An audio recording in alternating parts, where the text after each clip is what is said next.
Hi, and welcome to another episode of the Clinical Career Collective S.O.A.P News. For those of you who are new to us and our mission, C3 is a professional development community for the mental health professional at large. We are here to support you so that you can learn, advance, and become the clinician the world needs now. You can find us at our website, www.clinicalcareercollective.com, or our YouTube channel, S.O.A.P News. And of course, we're extending that invitation for you to join us at our C3 Facebook page at Clinical2Professional. That's clinical, the number 2, professional. And also please follow me on LinkedIn at Clinical Career Collective. So when you think about success, do you picture successful people as truly competent, with lots of friends, money, and endless fun adventures? Well, you might be surprised to know that it is often not the case. Successful people are often at a higher risk for loneliness than the rest of the population. In today's S.O.A.P Note, we will be discussing why some of the most successful people in history have also been some of the loneliest. We'll also be covering how to protect ourselves against sort of this looming sense of isolation in our work and lives. If you don't know me, I'd like to introduce myself. I'm Amity Cooper, your host and the creator of S.O.A.P News. As a trained clinician, I really benefited from applying the S.O.A.P Note method in my practice. So when I started C3, I thought it would be a fun way to craft a blog series that incorporated the same principles as the handy S.O.A.P Note. What better way to get updates, tips, inspiration, and reviews about relevant, on-point clinical and business topics affecting our industry today? So let's take a minute to get on the same page about entrepreneurship. And this is a topic that's very close to my heart.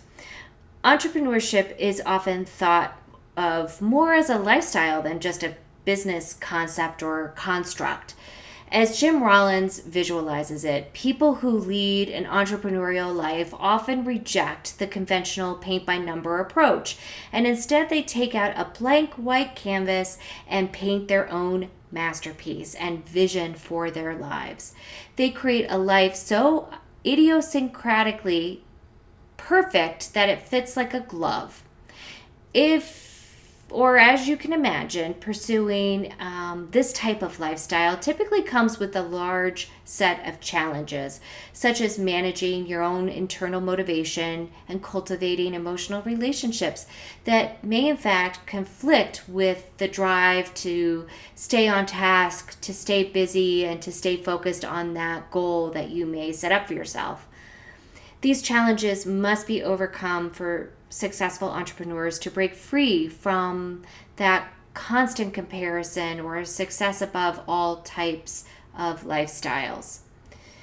People with an unconventional entrepreneurial life path must also battle with the challenge of loneliness because they're taking a unique course in their lives, a path that is designed by them and for them.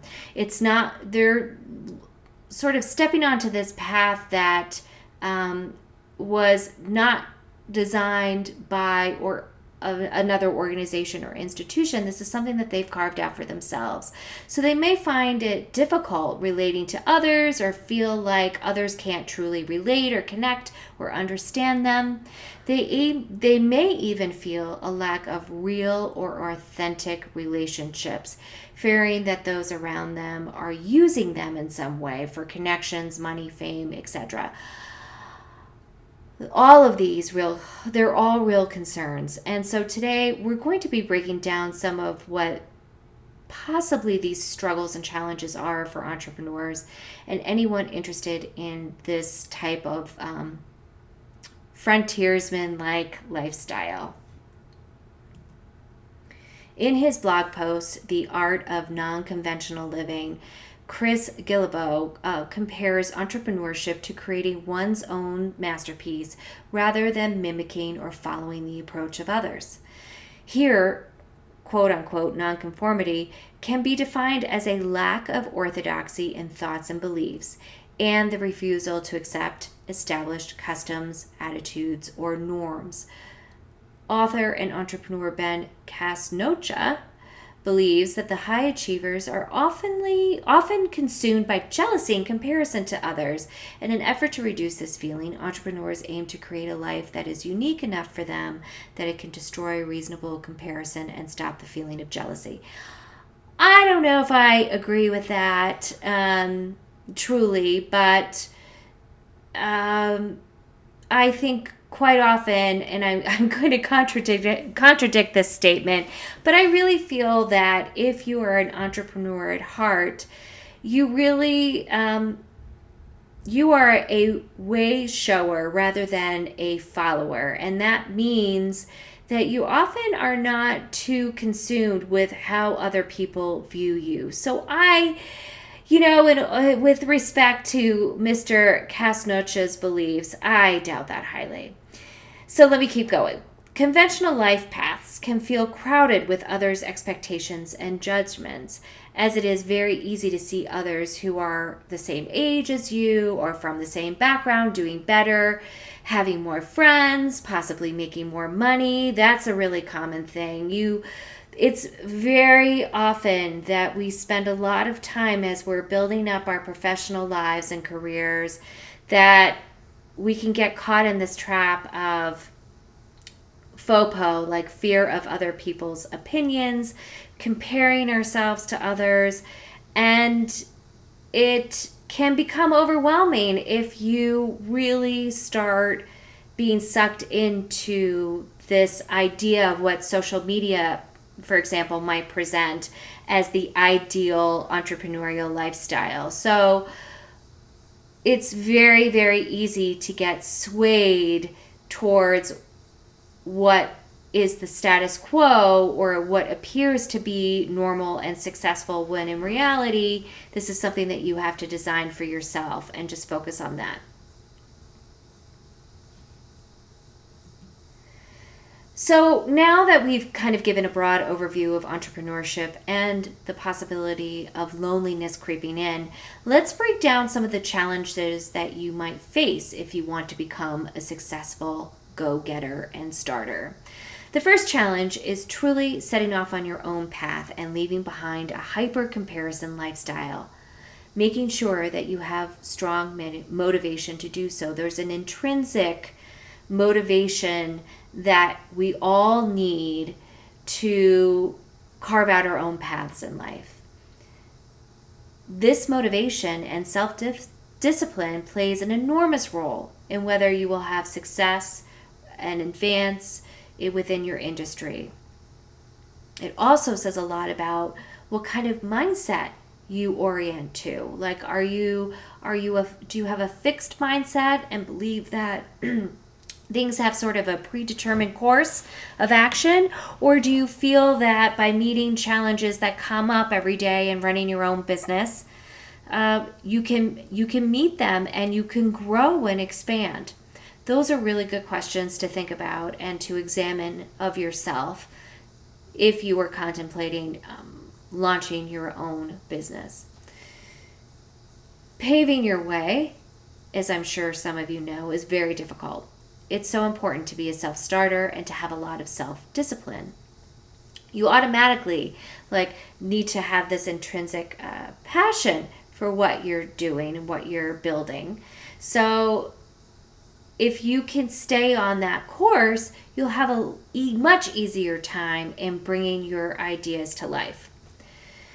A second challenge relates to the emotional relationships. These are the center of shared experiences that you lead. And often there is this image of an entrepreneur leading sort of a lonely life, that entrepreneurs sort of live in their own islands and that they don't really live life similarly to other people who might work for others. I can tell you that there are moments where entrepreneurship can feel very, very lonely and isolating. If you don't have the typical, water cooler engagement or opportunities to meet up with others in your daily course of activities, you can suddenly look up from your computer and look around and see that there's no one there on the other side to talk to or to share what's going on with yourself in your work. This can really cause problems because we are truly social creatures and we want to connect with others. We want to be understood. We want to be validated and seen. So it's very important that if you are a solopreneur, you need to carve in and allocate time to get out there and network and to stay connected with others and finding a common ground with like-minded people, and it will make life so much easier and kind of stave off that feeling of loneliness and isolation. As David Foster Wallace often says, loneliness is universal regardless of the conventionality of one's life or the strength of our relationships. Suffering is truly a human experience, and it's something that, in all of it, connects us. And also, as John Cacioppo writes in Loneliness, Human Nature and the Need for Social Connection, loneliness reflects how you feel about your relationships, and depression reflects how you feel, period. When we talk about loneliness, there is a wide range of how it can be felt. For some, it comes in fleeting bursts, perhaps triggered by specific life events.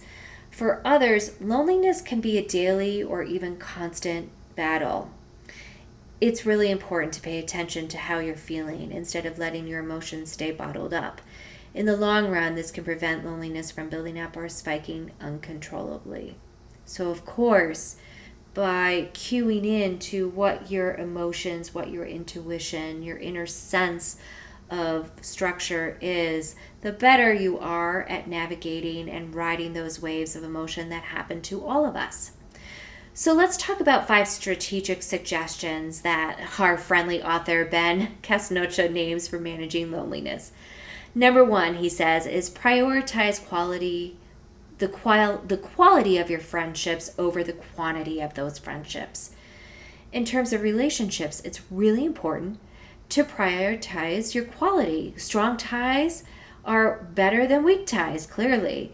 People with 3 intimate friends report to be less lonely than people with 8 medium intimacy friends. Number 2, make room for new relationships.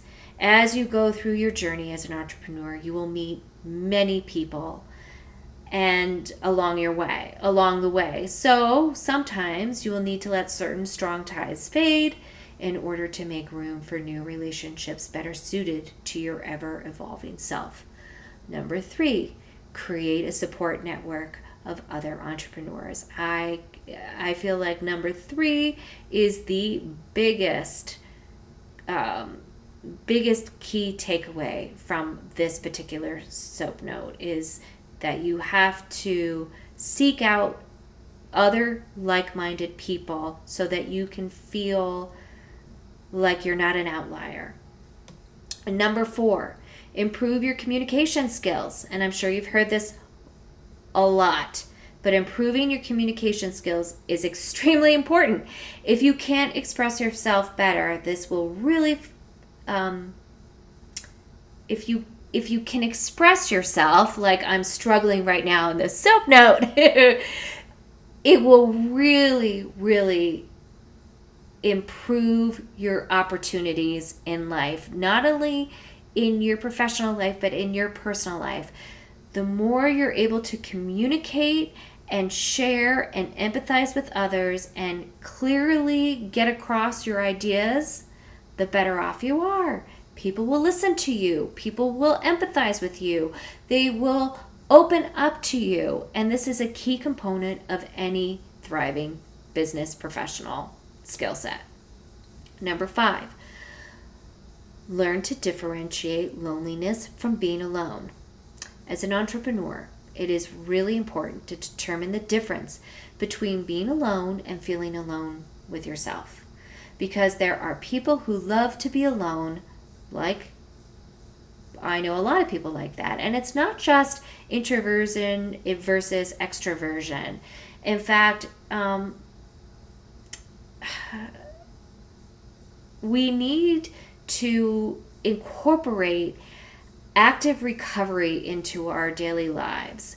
And that, I mean, is resetting our internal clocks so that we can go forward and produce, be more productive, more engaging, more focused in those activities that require us to show up.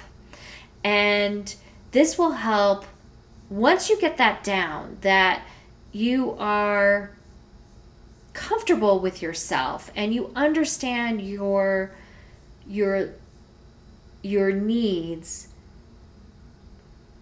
It will help you create more balance in your life, leading to greater happiness and satisfaction. So really pay attention to that the difference between what feeds you and what rejuvenates you from what is depleting and taking away or distracting you from your agenda. As A.C. Grayling puts it, life is all about relationships. By all means, sit cross-legged on top of a mountain occasionally, but don't do it for very long. Humans, again, are very social, so it's important for us to learn to create social bonds that make us feel right, that support us and nurture us, not detract from us or feel depleting. I hope this SOAP note was helpful. And if you are interested in learning more about the new and cutting edge technologies affecting our mental health practices today, then I'd like to invite you to register for a monthly SOAP newsletter. With this subscription, you will receive a monthly review of all the weekly SOAP notes, gain access to members-only interviews and conversations with special guest speakers, and you will have the chance to purchase our monthly SOAP box that contains products, coupons, and discounts to all our mentioned items reviewed during the SOAP note recordings. I look forward to seeing you next time. Thanks for spending some time with me, and to your clinical success. See you soon.